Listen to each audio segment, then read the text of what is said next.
All right, I think we are live. Good morning, good afternoon, wherever you're tuning in from. How are you? This is the moment for a minute. Oh, excuse the runny nose. This is the moment for a minute, which I chill in and tune in and just double check that we are live. If you're watching live, please type in, hello, where are you tuning in from? And I want to know if you ended up watching yesterday's workshop, please tell me how you got along with the task in the comments, because otherwise I don't know how you found it, if it was useful, and if you actually applied it. You see, oh, Amy's in. Hi, Amy. You see, the problem is we love lapping up information. We absolutely love it. It's the best thing. It's shiny, it's new, it's a new theory, it's a new concept. Now, the problem is most of us actually just stop there. And the hardest part is for us to practice and pay it some consistency. So it's all well and good you coming to these sessions, you learning exactly what's going on, you kind of finding out how I work, what I'm all about, and then don't apply it. Now, that would be kind of like the worst thing for me, because I want you to actually make results from this. And just knowing isn't going to get you far. In actual fact, it's going to do shit. It's going to do diddly squat, okay? So I want to make sure that you are 100% applying everything that you have learned so that you can make some real progress. Progress doesn't come in learning the methods. Progress comes in applying the methods, changing what you're doing, listening to your body, and applying everything that you're learning in these workshops. So welcome along. Thank you so much for joining me. In case you didn't know who I am, my name is Bianca, and yesterday I did the first out of the 3-part workshop, and I totally, completely and utterly skipped an entire introduction because I was nervous as hell. I was worried that I wasn't going to get everything in, and I totally bypassed an entire introduction. So first of all, I want you to throw everything you've ever learned about dieting out the window. Throw it out the goddamn window, okay? If you are here for a diet, don't stick around. If you're sick of dieting and just want to find peace, you just want to lose some body fat, you want to quit emotionally eating, you want to feel healthy, you want to live longer and have a longer life, then stick around.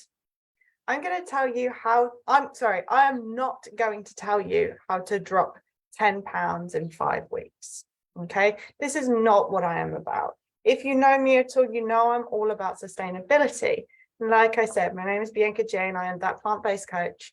And what I'm about is living life in the best possible way and creating sustainable change that doesn't ever feel like a diet. And you will learn over between yesterday, today, and tomorrow sessions that I am all about this. I'm not about unsustainable, unrewarding diets. And I want you to be able to enjoy most of the foods that you enjoy, if not all of them, in a healthy way that is kind of conducive to losing weight, that you can still lose weight on it. Okay. I don't want it to be boring. Nobody wants to diet, right? Nobody wants to fucking diet. They're boring, they're horrible, they're difficult, they suck, they're not sociable, and they're not sustainable. So let's start changing old and broken and shitty thought patterns and behaviors and show you how you can lose weight effortlessly at any age or any ability. If you have an illness or disease, that's totally fine. The methods that you will learn here will help you if you apply them and you apply them well. There is the key thing. I can give you the information, like I said at the start of the session, I can give you the information, but if you're not going to apply it and you're not going to practice it in your life, then I can't do much about that. You're going to have to apply it. Yes, that means you have to put some effort in. Yes, that means I'm not going to give you the results on a silver platter as much as I wish I could, but this is going to be as easy and sustainable as possible. Okay, now I've helped clients ages from 28 to 71. I've helped them lower blood pressure, lose weight, gain energy, create purpose in their life. I've had people have more clarity and enjoying their lives again with much more purpose and energy, all through what I'm about to teach you in the next, or within the next 3 days, or should I say yesterday, between the next 3 days, that's the right word, yesterday, today, and tomorrow. It's really important that you stick around for today and you stick around for tomorrow, because individually these workshops are great, but together they are a powerhouse. Once you get the knowledge and the wisdom from session 1 and session 2, which is today, and then you get session 3, what it's going to do is tie it all together and create it and turn it into a practice that you can use and keep repeating. So as much as I'm giving you some useful information in 1, some useful information in 2, 3 is also going to be the key. It's like the missing piece to the jigsaw. Once you understand all of the 3, and only all of the 3, then you're going to be able to get the results, because you can apply them, you can kind of use what you've learned in session 1 and session 2, but without session 3, you're not going to change the internal mindset, you're not going to change the beliefs, which is ultimately going to give you a very short period of time where you're going to be like, yay, this is cool, this is fun and shiny and sparkly, it's new. And then after a couple of weeks, because you didn't learn or implement session number 3, you're going to probably just revert straight back to the old ways, because maybe it was too difficult, maybe it was too hard, or maybe your habits and behaviors haven't changed, or your identity hasn't changed. And that's what we do in session 3. So the importance of what I just spoke about there is basically emphasizing that you stick around for today and tomorrow's session. And if you can't stick around live, hello, Lena, if you can't stick around live, please go back and watch number 1 before you watch number 2, and then watch number 3. Okay, awesome. So you best buckle up, you best sharpen your pencils, you best grab a notebook, or just grab the free resource or handouts that I have created for you. So like yesterday, I have another free resource, and I mean, they're not all sparkles and shit, but they'll get the job done. Okay, so I want you to grab today's resource by just commenting resource underneath. It's going to give you some structure. It's going to give you something that you need to kind of follow by in order to retrain your brain. Now, if you want the resource, which I highly recommend you getting, type resource in the comments below and I'll get it to you. First of all, tell me how you got along with yesterday's homework, because it's really important for me to learn how you applied it and how it went. Amy, yep, resource, beautiful. Amy's like sending paragraphs, but in single word form. That's awesome. Guys, let me know if you watched yesterday, did you apply it, and how did it go? If you're watching this on replay, I still want you to post in the comments what you did with yesterday's session. Okay, super important that you apply this to the day. That's why I'm giving it to you in this particular order. So I want to know how you got along with yesterday's homework. Did you notice anything interesting in your hunger or your fullness levels? Who ate beyond they were hungry? And it's totally fine. I just want to know whether you did with the knowledge that you have. And who ate beyond that fullness level, that enoughness level. I also want to know who needs the resource from today. I have already got Amy on the resource. Excellent. So let's kick off, shall we? Today, I really want to talk to you about calorie density. Bear with me 1 second, just making sure. Can you see me? Can someone write in the comments whether you can see me or not? I don't know if you can see me. I'm really sorry. I did this yesterday. Just difficult. I think I can see me. I think you can see me. Can you see me? Lena, Amy, yes, no? Ideally, just an answer. Yes, awesome. Thanks, Lena. Okay, beautiful. So calorie versus nutrient density. If you know this, it's totally fine. I'm just going to kind of breeze over it. It's not the main part of the session, but I really do want to talk to you about healthy foods and why they are important. And I'm not here to make you adhere to a plant-based diet if you're not plant-based. I'm not here to kind of push you onto a particular diet. I just want you to be careful and become aware of what is kind of going in and why it is related to emotional eating. So another key element of emotional eating is the fact that we are just not eating enough or even the right types of food. Now, this increases the need to emotionally eat because you'll have a trigger, which we'll go into in depth about how to break these down. So make sure you tune into tomorrow's training, because that's when I'm putting everything together. So it increases the need to emotionally eat because you'll have a trigger, which will act as the catalyst to over-consuming, as your body is already in a deficit. Whether it's a calorie or nutrient deficit, your body is already in a deficit. So as soon as you start eating, your body's like, yes, I want more, I want more. And it will just be calling out to be fed, right? So emotional eating will then override your fullness cues, prompting you to overeat. Now, we spoke about fullness cues yesterday, and we know that beyond that satisfied, that enoughness level at level 7, that is plenty. That is plenty. And as soon as you go beyond there, you're overeating. So you are just accumulating it as fat. Okay. Now, that's not technically 100% scientifically true, but just to summarize it, that is what happens. And it's easier to kind of digest mentally if you think 7 is enough. Over that, you're storing it. Okay. So before I went plant-based, I used to eat so much food, but I never felt satisfied. And it felt like no matter how many cookies, no matter how many crisps, chips, or even protein smoothies I drank, I still never felt satisfied. And that's because this key element is missing, which I'm going to teach you today. So before we skip ahead, it's really important to note on how and why certain foods work well for weight loss. So I want to talk about calorie versus nutrient density. So very simply put, if you are having high calorie foods or high energy foods, and it's not using up a lot of space, it's not going to fill up a huge amount in your belly before you consume too much of that energy.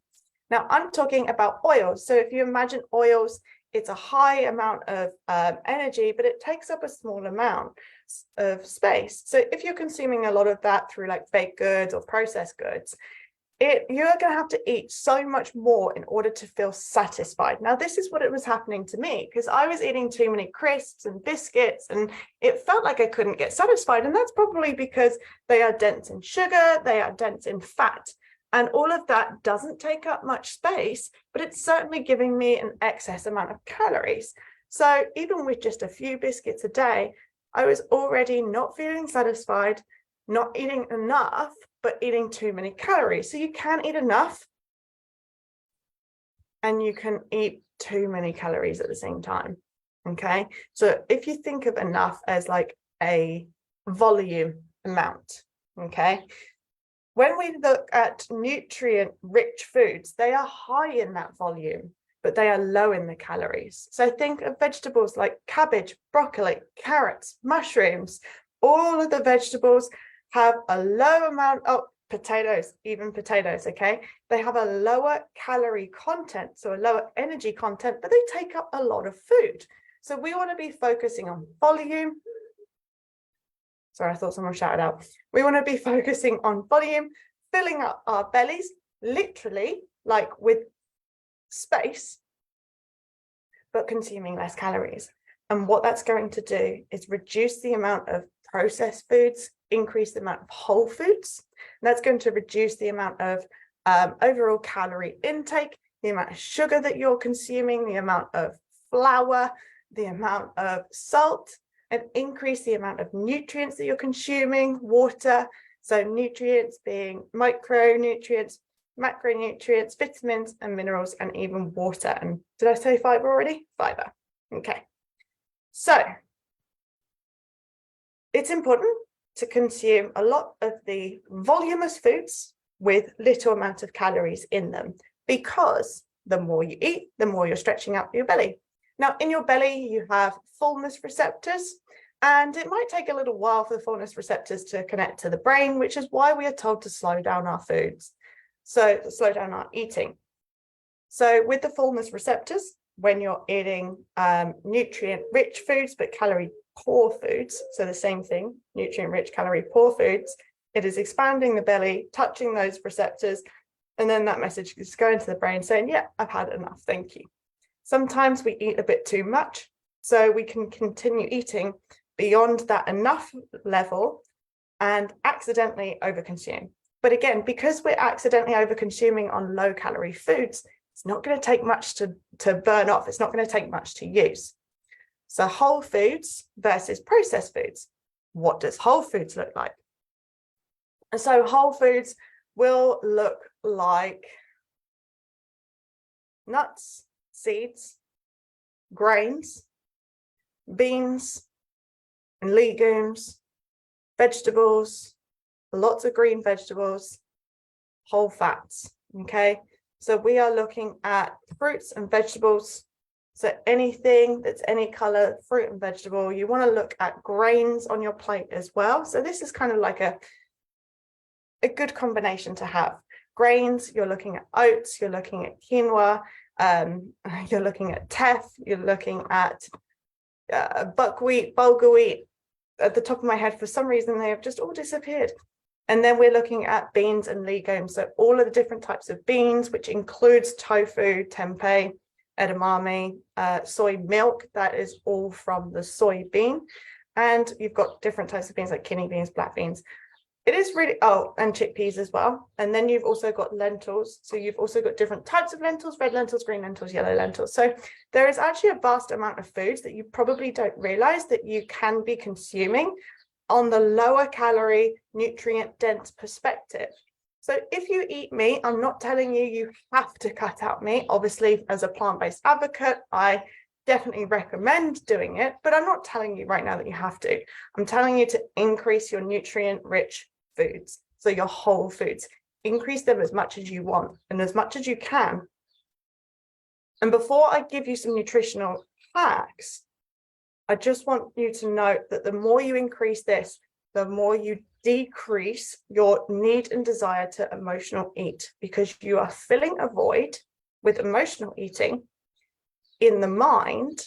So you're filling an emotion or feeling with a particular type of food, and that particular type of food is designed to change the chemistry in your brain. So change the hormones and I can't fucking speak today.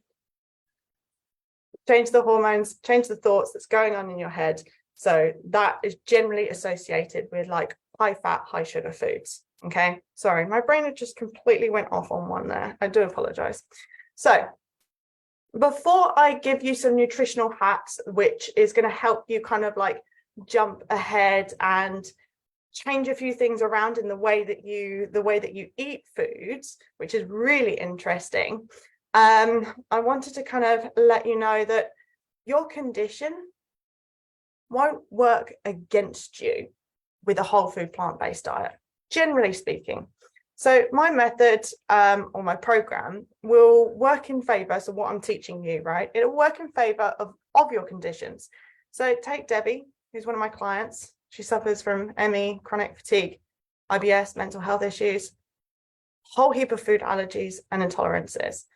She's over halfway through her program, and we've been able to turn this around. She's lost a stone. She's handling her emotions better. She's got more energy, and she's starting to look for a job. So what you learn here and what I teach my clients is not only how to lose weight, but how to fix the root cause, not mask the symptoms. And fixing the root cause is generally getting down and minimizing the processed foods, because that is where the root cause of all inflammation and pains happen. Now, that's not to say if you have an intolerance to like beans or chickpeas, for example, like another one of my clients knows, but increasing the rest of your whole foods is also going to decrease the amount of flare-ups, generally speaking, the amount of flare-ups that you might have. So kind of regardless of your condition, regardless of your age, I just want to pinpoint to you and show you how these methods that I'm teaching you can still work for you. Now, before I give you those nutritional hacks that do not involve subscribing to a pill plan, I want you to know if you've ever struggled with sticking to a particular diet, trying out systems like Weight Watchers or Slimming World, tried keto, fasting, and they feel impossible to stick to long term, and you want to still eat what you enjoy, you want to end emotional eating and still lose weight, you can comment the word clarity below for a call with me, and I'll help you get results in a way that actually feels good. Okay, you don't have to buy anything.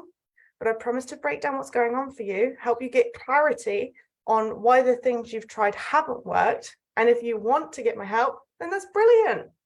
And if not, I'll give you the next steps that you need to do to get moving in the right direction based on your experiences and what you're doing and receiving now. So I want to get you moving in more ways than one. Let's move on. So the free handout, the resource, it's still to come. So I told you, you need to buckle up. You need to grab those pens, grab those notepads, grab the paper. I told you it's going to be a long one. So some quick nutritional hacks. These aren't going to be like the most mind-blowing things that you've ever learned, but they might be slightly new, or it might be good to remind you. So when you are eating, start with the vegetables first. Fiber tends to stick to the lining of your stomach and lowers the glucose spike as well.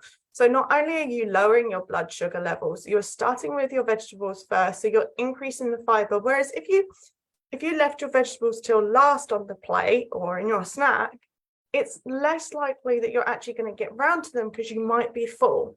So not only are you filling up on the nutrient-dense foods first, you're actually hacking your stomach because you're lowering your glucose spike by getting the fiber to stick to your stomach lining. So always start with the vegetables first. Another really interesting thing, which is funny because you hear a lot in the health world, like always have oats. And I recommend my clients have oats, but I never recommend them having like maple syrup or honey or sweetener with them, because a savory breakfast is going to help maintain a steady blood sugar level throughout the day. And ultimately, this is going to reduce cravings and reduce the desire to emotionally eat. So with your breakfasts, think savory. The problem with sweet breakfast, pancakes, croissants, muffins, whatever it is, straight away when you start your day, you are increasing your blood sugar levels. Often as well, caffeine influences that. And you end up going on a blood sugar level, kind of almost like a roller coaster. You're constantly going up and down and up and down. And what comes up with muffins and coffee must come down. And that's when you get your crash. At the bottom of the crash, you might opt for another cup of coffee or a cup of tea, or even a couple of biscuits. Maybe 3 p.m. rolls around. That's probably when you're having a dip, when you're feeling a little bit more lethargic, a little bit more tired. So starting your day with a savory breakfast is going to help level out the blood sugar levels as much as it can do throughout the day. So start your day with savory. Another hack is to have your carbohydrates right before and right after exercise. Everyone wants a cookie. Everyone wants an excuse for a cookie, and you can still have your goddamn cookie.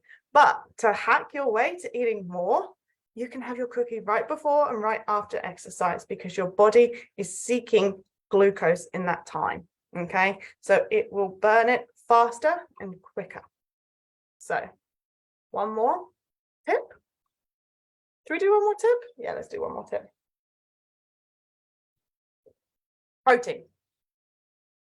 You need to have protein as much as you can. Now, generally speaking, what we think is necessary for protein is actually just a dramatized number. You're looking for about 1 gram of protein for every kilo of your body weight. So let's say I haven't weighed myself in ages. Let's say I'm 63 kg, probably my average. I fluctuate between 62 and 65. Let's say, for example, I'm at 63 and I might be heavier, or I might be lighter, I don't know, it doesn't matter. Then I will need that many grams of protein a day. Now, increasing your protein on a plant-based diet is actually a lot easier than you think. You've just got to be slightly mindful. Let's make sure that we have a source or some sort of protein at every meal. Having just regular pasta and vegetables would be great, but there's no protein in that. So as soon as you have pasta, vegetables, and then add in some beans or tofu or tempeh or even seitan, it's not a whole food plant-based food, but even seitan, something higher in protein to boost the protein content of the meal. is going to be much more effective at keeping you satiated between meals, again, reducing your desire to emotionally eat. So it's always best to have protein at every meal and with every snack. A perfect snack example could be rice cakes and hummus. Okay, hummus is made out of chickpeas, or you can make it out of white beans like cannelli beans. Same way that you would make normal hummus, and that's still going to have at least a little bit more, maybe about 6 to 8 grams of protein, which is better than no protein. Okay, protein is what keeps you satiated, and it is macronutrient, so it's still needed in larger amounts. Okay, for some reason I can't talk without getting out of breath, so I'm going to chill a little bit better. So okay, I see there's a little bit of a chat going on, so I'm going to come to the comments. I'm going to come to the comments a little bit. I see there's a couple of questions. Hi Sheila, hi Kelly. I'm going to come to the questions afterwards. Okay, so I can see there's a couple there. I will get to you, I promise. I promise. Okay, so make it easy and save time. Now look, I am not going to lie to you. I am lazy. I wouldn't give you anything that I am not willing to do myself. And I don't have a whole heap of time in my hands. Okay. Now, another example, Lily, one of my old clients, if you've probably seen her interview in the group. She was a full-time teacher. She came to me asking to lose weight, but she didn't have much time to spare. She said, I don't have any time. I don't want to give up my social life, and I'm not going to give up wine. I went, okay, challenge accepted. We worked on changing small things, upgrading the things that she was already doing, bettering the foods that she was choosing. So making sure that what she was choosing, there was a better option and she was opting for that. Working on little tiny habits incrementally, right? And this worked with her lifestyle because I wasn't giving her a whole heap of shit to do when she didn't have the time. And after 3 months of making minimal changes, she dropped 11 pounds. So what I want to pinpoint here is weight loss doesn't have to be complicated, restricting, or time consuming. And this is where we pull up today's resource. While I do that, I'm just going to take a big breath because for some reason I always like hold my breath when I'm talking. Okay. Let's look at the resource. My daily plan. So this is a resource. If you want this, just type in resource and I'll send you the link afterwards. This is essentially your daily plan. Okay, so this is going to be the most doable plan you've ever done because I want you to make it doable. I want you to make this within a couple of minutes. I don't want it to be difficult. I don't want it to be too much of a stretch, but mainly this is going to start shifting what's happening in here, which is shifting the emotional eating element. So not only am I just helping you decide what you're going to eat, ultimately this right here is feeding into session 3. And I told you, I promised that they all tied in together. This is actually starting to change the neuro pathways in your head to reduce the accessibility or the ease to emotionally eat and habitually eat. Okay, so basically what this means is with this plan and with the exercises that I'm giving you guys, this is going to start rewiring your brain to reduce and quit emotional eating. And once you quit emotional eating, you can start losing weight because you have become so much more accustomed to tuning into what your body needs. Okay. Breathe, Bianca. I did see that. There's the first comment that just come up on my phone. Thank you. I don't know why. I just go off on these tangents and I forget to talk. I forget to breathe. Okay, so the concept of this plan. Let's just come back here because it's really important for you to. It's really important right now for you to kind of just concentrate with this, okay? The importance of this plan is that it is starting to rewire your brain, And I know I just said this, but I really want to tune in and I really want you to focus for a minute here. There's a lot of energy going around, certainly on my part. I've not been breathing for any of it. But what you need to know is that emotional eating isn't just the food that you're eating. It isn't just when and how much you eat. It is because there has been some serious, maybe not, let's not say the word serious, but there's been some trauma or some disconnect between food and your emotions. And that has now been habitualized. And with this task, we are starting to break that down. I know I just said it, but I really wanted to just take you for a minute, hold you on the shoulders and say it's not your fault. Okay. This isn't some fucking salesy technique or anything like that. I see so many people and they get really wound up because they emotionally eat and they go towards foods. I literally just got off the phone with Debbie, who's one of my clients, and she's having a great week and this is awesome. And I said to her, look, we just need to make sure that these things are in place when you do emotionally eat, because it is so normal. This is what your brain does and it is how your brain copes. Your brain is lazy. Our brains are lazy. Our brains are designed to be lazy, to use up as least energy as possible. There's a whole lot going on in this noggin, right? There's a whole lot going on in here and it takes a lot of energy. So just understand that it does take a lot of energy and it's okay. And the reason why you emotionally eat is because your brain is defaulting to things that have worked for it in the past. Using this plan, we are breaking that connection. This is why it works. So we are breaking that connection and starting to rewire, starting to show it that what used to work is no longer working, but we're doing it in a very soft and gentle approach. So without further ado, let's go back to my daily plan, shall we? Okay. Cool. So we should be able to see the daily plan. Guys, can you let me know if you can see that, please? The daily plan, is it on screen? Hi, Tina, welcome along. So this daily plan stops you from giving in to instant gratification.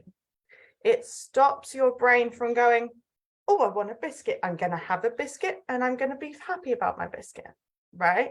And as soon as you want a biscuit, as soon as you want a donut, as soon as you want the Maltesers in the cupboard, whatever it is, whatever you tend to lean towards, I guarantee you it's a habit. And I wonder how long you have actually argued with yourself and how many times after an argument you walk away versus going to eat that food. Okay.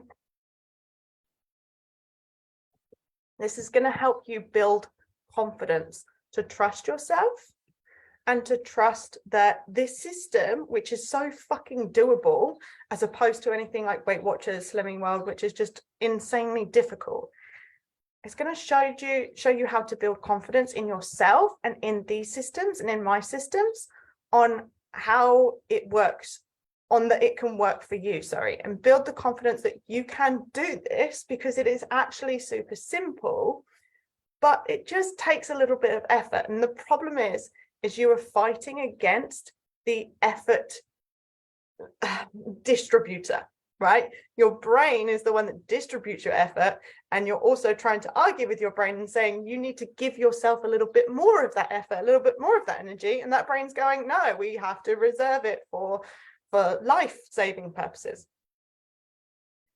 This plan will reduce decision fatigue, which reduces the need to think about food all day. I don't know about you. Have you ever thought about like, oh, what am I going to have for lunch? Or maybe I could have this, maybe I could have that. And then all of a sudden, before you know it, you're bloody starving. Yes, I've had that before. Reducing decision fatigue is also going to save a lot of energy. And reducing the need to think about food all day is going to stop you from miscommunicating those hunger cues that we learned about yesterday. It's going to interrupt mindless eating, because you're going to be like, hang on a minute, this isn't on my plan. It's going to tune you into when you're needing to eat. So you'll start you'll start recognizing your hunger and your fullness cues again. And it's going to help dial in what you learned yesterday. And it's going to show you that food won't fix the issues that are going on throughout the day.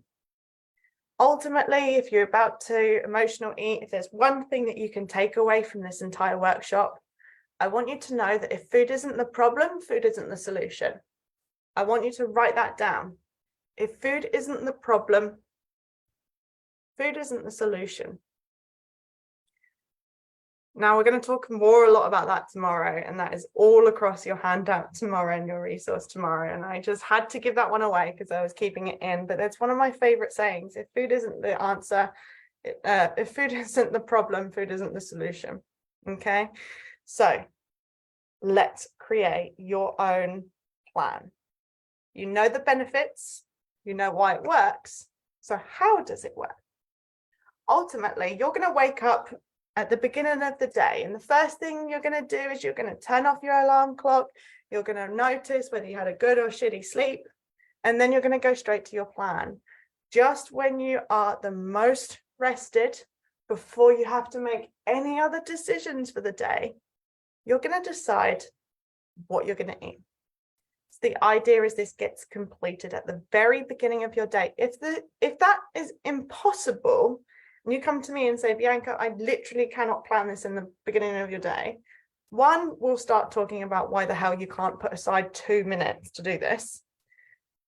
And two, you can do this the evening before, but I would prefer you do this on the day.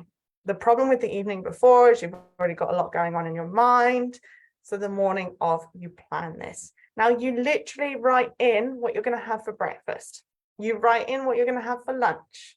You write in what you're going to have for dinner and your snacks. It is that simple. So for example, I wake up on a Monday morning and I know that I'm going to have oats because generally I make them the night before, berries, seeds. Hello. Oats, berries, seeds, peanut butter. And then I'm going to have my lunch. What am I going to have at lunch? Again, so if this was today, I knew what I was already going to have. So my lunch was a salad with greens, carrot, cabbage, avocado, and mustard. That was literally what my lunch is today. I probably going to want a snack, maybe around midday. So I'm going to allow myself an apple and almond butter. And this is all flowing off of the top of my head because this is what I've eaten today. And my dinner is going to be a chickpea and aubergine curry.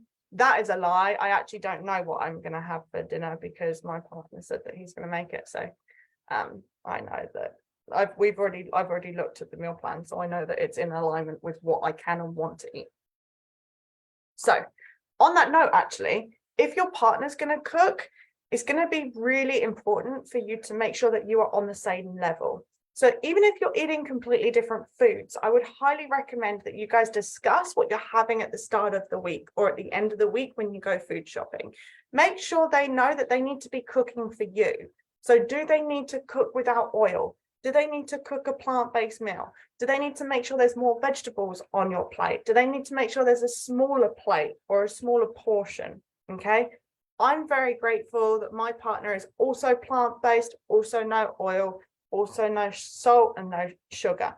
So I know that whatever he makes, I'm going to be able to eat it. It's going to be on my plan. And he knows that I want less starchy carbohydrates, more protein and more vegetables. He knows exactly what I eat and I don't need to question that. So for me, for dinner, knowing that what I'm going to have isn't too unimportant. Is that the right word? Because I know that I'm going to be eating something that is completely on plan. So this is going to be an example. You wake up in the morning, you write what you plan. And now it comes to breakfast time. Tying in what we learned yesterday, I want you to mark your hunger out of 10 when you start eating. So when I started eating breakfast, I was, excuse me, when I started eating breakfast, I was about a 7 out of 10. When I stopped eating breakfast, on my fullness levels, I was, and I'm trying to be honest here, I think I was about an 8 out of 10. Now, when it comes to lunch, I want you to mark how hungry you are when you started eating. So for lunch, I know that I was in terms of my hunger, I was an 8 out of 10. For my fullness, I know that I was a 7 out of 10. I stopped when I was satisfied, not when I was full. And then, of course, you're going to come by at the end of the evening and I would know what my hunger and fullness was for dinner. I would know what they were for my snacks. Okay. If I ate what I put on my plan that day, I don't need to fill anything out here. Okay, I don't need to fill anything out here. That's totally fine. If I didn't eat that, so say, for example, for dinner, we got a pizza takeaway. It would go here. Jesus, I can't type. Oh my God. I think Sheila's watching this. She knows my typing mistakes. I don't know how I type any kind of content when I make so many typing mistakes. Okay. So say, for example, this is what you've planned in the beginning of the day. You fill out your hunger and fullness as you go throughout the day when you eat that meal or that snack. And then if you eat off plan, I want you to write it in here, what you ate off plan. Okay. Now, ultimately, there's only so much I can give you, so much information that I can give you in this workshop. I can't help you work through all of the mental kind of the mental element of what goes through when you actually eat something different, because that's a lot of one-to-one conversation. But what I can get you to do, and what is highly effective, is plan your day in a doable way. Right? So I don't want you putting yourself on a really strict diet and say, I'm not going to have breakfast suddenly. I'm not going to have breakfast. Maybe I'm going to have no snacks. So I'm just going to have lunch and I'm going to have dinner. Okay. Well, if that's unrealistic, then don't do that. So the reason why this is a doable plan is because it starts to create that association with what you usually do, how much you usually eat, and if you start emotionally eating. And that is going to break down the habit to emotionally eat, because it's going to be off plan, right? I guarantee you won't plan an extra pack of biscuits or a chocolate bar or a packet of crisps. You probably won't plan it. If you do, that's totally fine. But if you don't plan it because you're not expecting to eat it, that's in the realm of emotionally eating, which is generally overeating. So as soon as you eat off plan, I want you to notice, why did I eat off plan? What is going on? And this is going to be the pattern interrupter and habit breaker that is going to start getting you tuned into the emotional eating. So well and good that we know that we're emotionally eating, but it's really important that we start tuning in and really understanding why and when it comes up. So far you've learned how to listen to your body's natural cues to start eating and to stop eating. This may sound so friggin' simple, and it does, but when it's put into practice, we really don't realize how often we are overfeeding our bodies, or overeating, should I say, when it doesn't need it or want it, and then it's storing the excess food as fat. By listening to these natural cues, we can easily and comfortably lose weight. Okay. You also learned how to fuel your body in a way that reduces cravings, reduces snacking, and reduces binging, increasing those whole foods: nuts, seeds, vegetables, fruits, grains, beans, legumes. Emotional eating can be perpetuated by undernourishing your body. So reducing this and increasing the nutrients, increasing the amount of calories that you consume in a nutritious way, not by just eating a whole pack of biscuits. And I keep saying biscuits because biscuits were my thing, by the way. This is going to reduce your chances of overeating when you feel triggered. And again, we're going to talk about what that triggering means and what it is tomorrow and how to break that down. Tomorrow, we're going to go deeper and I'll give you the missing piece of the puzzle. Okay, so you've got the practical, now you need the theory to go behind it so you can actually apply it and break your habit patterns, your behavioral patterns. So without tomorrow's training, the information you've learned today will get you half of the way, but after tomorrow, you'll have everything you need to get you the full way and start dropping weight by eliminating that emotional eating. So you've got to make sure that you turn up tomorrow so you can put it all together.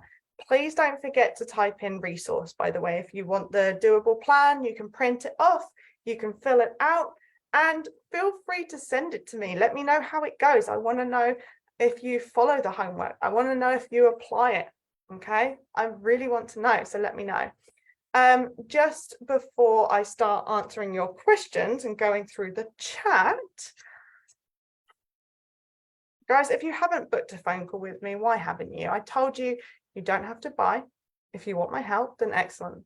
If not, I'll give you the next step that you need to learn to help you move forward, right? To get you in the right direction based on your experiences, based on your lifestyle, based on your time constraints, your money constraints, your family boundaries.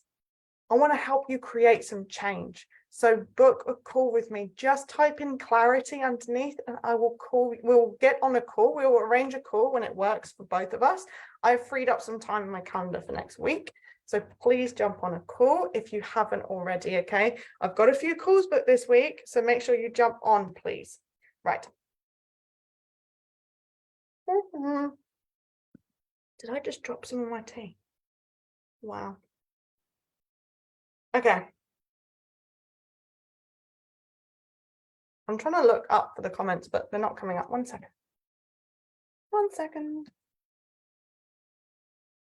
I'm in Facebook jail at the moment, so if I hover over anyone's name, it tells me, I swear there's no alcohol on that. It tells me that I'm blocked, so it's actually really difficult to try and read the comments because it's trying to scroll over your names. Amy, I'm here. Hello. Bournemouth. Oh, are you from Bournemouth? Amy, you're only down the road from me here in Brighton. Hello, Lena. Amy, okay, so the homework. Last night I ate more than I needed and regretted it. Look, don't regret it. Okay, so there's one thing that's really, really important here is curiosity versus judgment. Now, what you are learning is probably pretty new. Now, it's not new to say, oh my God, I've overeaten. Okay, often we know that we've overeaten once we've overeaten. However, sitting there, regretting it, shaming yourself and judging yourself isn't going to create a space where you can make change. Because ultimately, your body is not going to heal. It is not going to, it's not going to change if you're constantly judging it. Okay. Now, there was literally some science that was released, and it was about how many shameful and hateful comments that people make about themselves and to themselves. Now, that creates stress. So judgment, judging yourself, regretting things, that's creating stress in the body. And as soon as you start creating stress, you make it very difficult to drop weight. So instead of regretting it, approach it from a place of curiosity. How is that different? So you can say, oh, for fuck's sake, I overate last night. I feel so guilty. I can't believe I did that. I feel gross. I feel big and I'm ashamed of myself. And that's judgment. That's also thoughts. None of that is true. None of that is true. None of that is truth. It's all a thought. So instead, you can approach it from a place of curiosity and say, why did I overeat? Why did I eat beyond a 7? Why did I not stop at that 7? What is stopping me? Why am I doing this? The more you ask why, like an annoying little child, the more curious you're being. And the more curious you're being, the more you will find answers. The more answers you'll get, the more change you can make, which creates more results. Okay, so no regretting, no judgment, no shaming. Don't judge yourself for doing these things, but start to get curious. Go, okay, I've been to the workshop, I've been to day 1, I've been to day 2, and I'm going to go to day 3. And I'm going to start applying what Bianca's learned, and I'm going to start being curious and not judge myself. Don't regret it. It happened. Shit happens. You can't undo the past, but you can make sure that you are set up for success next time. Okay. Because I was just evenly, I probably should have read the second comment, because I was just evenly spreading the portions between my family. Then today I didn't eat until now and just made myself feel all strange when I was out and about. Can you explain a little bit what you mean there, Amy?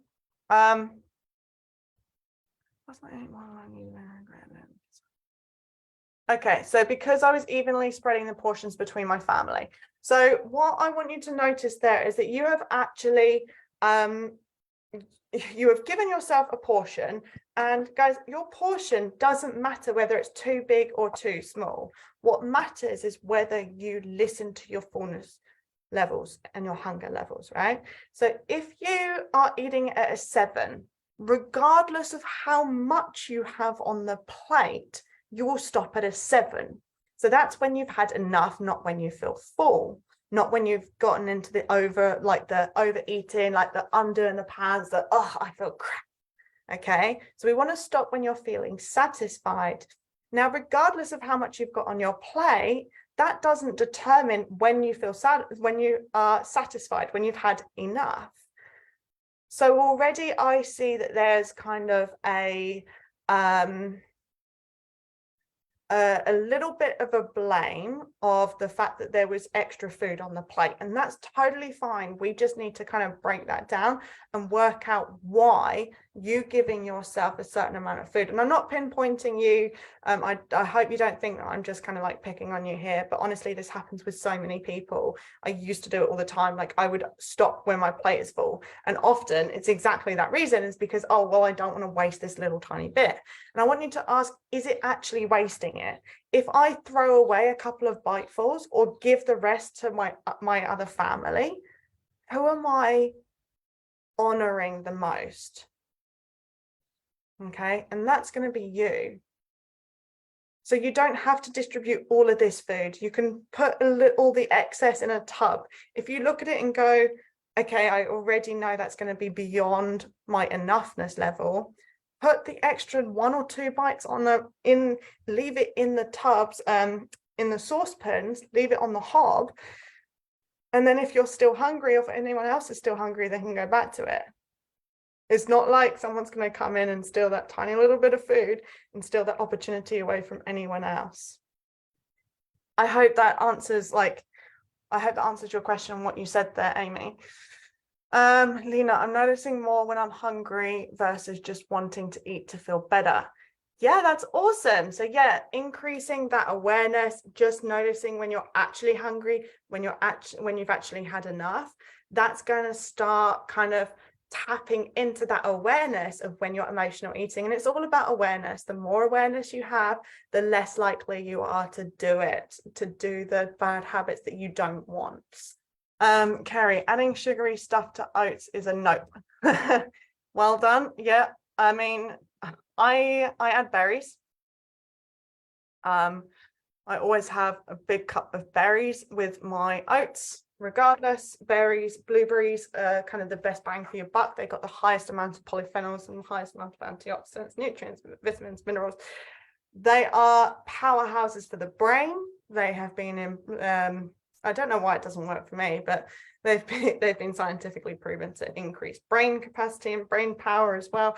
Blueberries are fantastic. So they are the sweetest thing that I have in my oats in the morning. And of course, oats are pretty much a carbohydrate. So that does still contain glucose, but having a savory version is obviously going to be a little bit better. Increasing the greens as well. So if you have a smoothie for breakfast, why not chuck in a handful of kale, a handful of greens, any other kind of spinach, any other kind of green like spinach? They work really well. Sheila, I'm here. Hi, Sheila. Amy, is it okay to skip breakfast? I usually don't eat before 11ish, or is that bad? Amy, did you watch yesterday's session? Did you watch the first workshop yesterday? If you didn't, today is probably not going to make any sense. If you haven't watched workshop number 1, which was yesterday, go and watch that. I will answer your question there. Okay, at the end of the session, I can't remember who it was now. Someone asked me about intermittent fasting, and this is pretty much when I answered this question. Is it okay to skip breakfast? If you are not hungry, then you're not skipping breakfast, you're just not eating when you're not hungry, which is the most effective way of listening to your body and not overeating. Okay, if you're still getting confused, send me a message. But yeah, definitely go and watch yesterday's workshop. It depends on when you wake.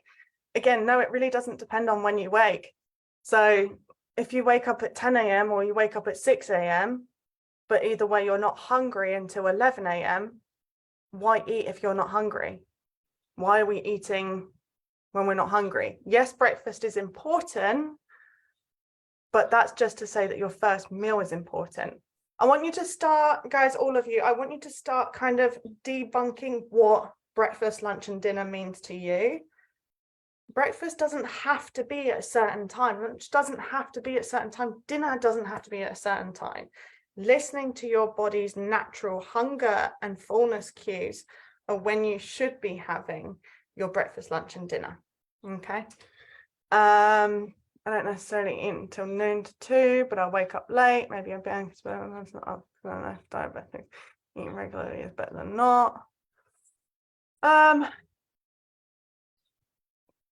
Yeah, of course. Actually, Carrie, that's a really, really good point. Thank you so much. I appreciate that. You know, if you have a medical condition, then of course I do want you to seek professional help from a doctor, of course.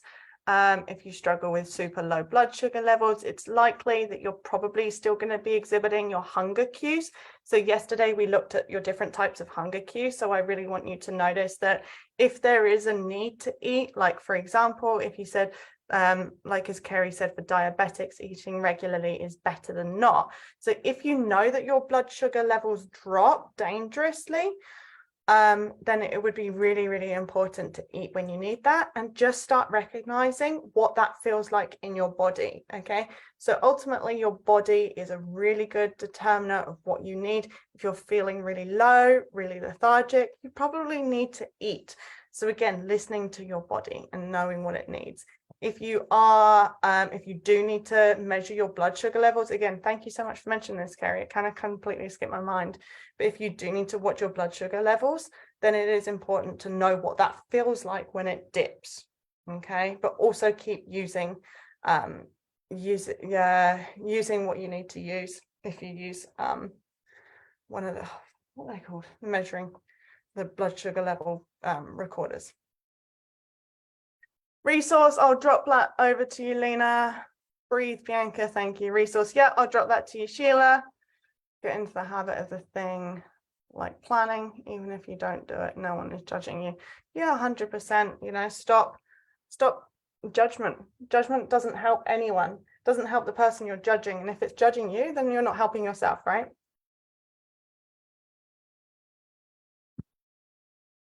Stand back from your emotional self and look at eating as a fact. Guilt is so bad. Yeah, it's so bad. Yes. 2 secs, just typing. Okay, Amy, I've just got around to your messages anyway. So I ate most of what was on my plate, but too fast. Okay, so I didn't realize I had too much and then it felt uncomfy. Yeah, cool. Then today I wasn't hungry at all this morning, then went out and got on with my day. But then I started to feel lightheaded because I had not had time to stop and eat. And it got to 2 p.m. Okay, so what I'm hearing here, my lovely, is that you ate what was on your plate. And as you've already said, you've eaten too fast. This is incredible. Like all it's taken you is overnight, one night, for you to just start listening and tuning into your body. Imagine if you consistently did this and consistently tuned in. After a couple of weeks, you'd be a fucking pro. So well done with this. You've already made some great progress just by tuning into what it's saying. So you've already noticed that you've eaten too fast. And this is a common theme, so common for most people who overeat, especially at meals when they overeat, because they eat too fast. They don't give their brain and gut time to connect, time to understand that it's full. So we will be shoving all this food down. Maybe we're excessively hungry. And then all of a sudden we're like, oh my God, I've eaten too much and I feel so full. And that's because you've eaten too fast. So we need to slow it down, okay? You don't realize you've had too much until it feels uncomfortable. Cool. So what you need to do now with this, or you tell me what you need to do with this information, Amy. So clearly you've eaten too fast, and now slowing down your meal times will be really, really important for you to be able to slow down and tune into that scale that we talked about yesterday. Then today I wasn't hungry at all this morning. That's totally fine. But bear in mind, it is your first day of listening to your hunger. So if you did watch yesterday's training and you were practicing dialing into your hunger, maybe your hunger cues weren't listed on the hunger sheet, okay? They were just examples. Everybody, every person and every experience is unique. So you've got to just really understand and dial it in, and it's only going to take practice, unfortunately, to dial in and listen to when your body is hungry, okay? When you're hungry. So maybe this morning you might have thought that you weren't hungry, but you might have been hungry. That's just a possibility. I'm not saying that what you said is wrong. So today, maybe when you woke up, you weren't hungry, then you got on with your day. But then you started to feel lightheaded because you hadn't had time to stop and eat until 2 p.m. So this here is a huge factor of stress. So what's probably happening is you're go, you're at work, maybe stress is building up throughout the day, and you haven't had time to tune into your body and realize that it's hungry because you have been so distracted. Here is a prime example of the opposite. How many of you get or find it so easy to snack or eat when you're bored? Please just let me know in the comments. Just say yes, me. Yes, me. Do you eat more, or are you more prone to snacking if you are bored or you have nothing to do? I can assure you I do. Drop it in the comments now because I want to know if anyone else does that or not. Yeah. So the opposite is a perfect example, Amy. If you were not doing anything, you probably would have listened to your hunger cues because you didn't have much else going on. So the fact that you didn't have a chance to stop until 2, and that's when you noticed your hunger cues. So for you, lightheaded on your hunger scale, I want you to put lightheaded on your 9 or 10 out of your hunger, right? As soon as you feel lightheaded, you know, bam, I'm at a 9 or a 10. Right? So this is what I mean by I want you to label what your hunger cues look like. So by 2 p.m, you've been go. You've been so distracted, you have not had time to tune into what your body needs. And this just takes practice. It takes a tiny moment, and it honestly takes a fraction of your day, but you just need to be conscious to tune into it. So I don't necessarily think what's happened here is that you've gone from 0 to starving.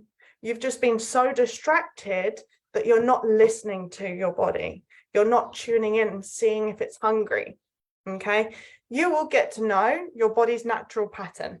And after a while, your body will probably be hungry around the same sort of times if you eat at the same sort of times, and if you eat the same sort of foods. So it's really a matter of tuning in and practice. Berries don't count as sugar. Oh, before I move on, Amy, please let me know if that answers your question, if it makes sense, and you're happy with my response. If not, then I'll give you a little bit more of an explanation. Makes total sense. Makes total sense. Thank you.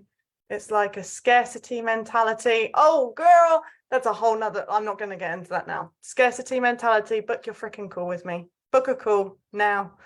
Berries don't count. We were taught to finish our plate, so it's hard to go back on that. Yes, Kerry. Yeah.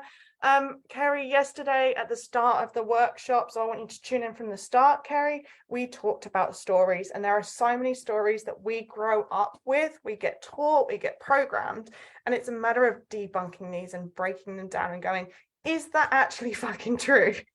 Because until you realize that it's a belief, not a fact, your brain is going to think it's a fact, right? So, we have to finish our plates. We have to finish our plates because that's when we're finished. That's when we're full. Take a step back and realize, is this a story that I'm telling myself? Or is it fact? And if it's a story, that's awesome because we can change it. Amy, that answered my latest question too. I'm not diabetic, but yeah, I dip into, oh, it keeps flicking for some reason. Why is it flicking? But I dip in the day, etc. Thanks for all your help. I'll go rewatch yesterday's as I was distracted by kids while I was trying to watch it yesterday. Yeah, multitasking doesn't work for me either. Must have missed the intermittent fasting question. Yeah, that was just at the end. Try practicing mindful eating, Kerry. This whole workshop is about mindful eating, right? Every part of this, part 1, part 2, part 3, it's all about mindful eating. Emotional eating is mindless eating. So yes, exactly what Kerry said. Let's all practice mindful eating, because once you practice mindful eating, you're not emotionally eating, okay? Or generally you won't be. Amy, slowing down eating and also sticking to a plan rather than ending up leaving it too long. I guess more awareness about what is too long for me. Yeah, absolutely. And you know now that maybe from dinner to 2 p.m. the next day, that's a little bit too long. So know that you need to check in with yourself, maybe at 8 a.m., 10 a.m., 12 p.m., and just check in with yourself and go, okay, am I hungry yet? Am I exhibiting my hunger cues? And what do my hunger cues look like for me? Breathe the 5-5-7. If that's relating to me, Sheila, yes, I do need the 5-5-7 method. Definitely easy, more if bored. Yeah, 100%. See, it's so easy to overeat when you're bored. Yeah, absolutely great. Awesome. All right, guys, don't forget to make the most of the resource that we got here. Comment resource below and I'll send it after this video. Don't forget to message me the word clarity and we will jump on a free call. If you do not buy, I do not care. I just want to get you some freaking results, okay? Stop pussyfooting around this free workshop because you've got a free call and it's sitting there, and why are you not using it? Just makes sense. All right, guys, tomorrow is the missing piece of the puzzle. It all gets put together. I'm super excited. I'm going to come with a throat lozenge. I'm going to come with more water, more tea, because tomorrow is going to be insane, and you will want the resource for tomorrow because that is going to be the most useful one of all of them. Please practice your plans today. So tomorrow, so far, like I said, you've listened to your body. You've listened to how to reduce cravings, which is going to reduce emotional eating. You know how to start tuning in. And tomorrow is the missing piece of the puzzle. We're going to really drill in, and you're going to really understand how to disassociate your emotions from food to stop you from gaining weight and actually start losing weight. Guys, I love you lots. Take care, and I will see you soon. Bye. Now's the time when I can't work out how to get off it. See you later.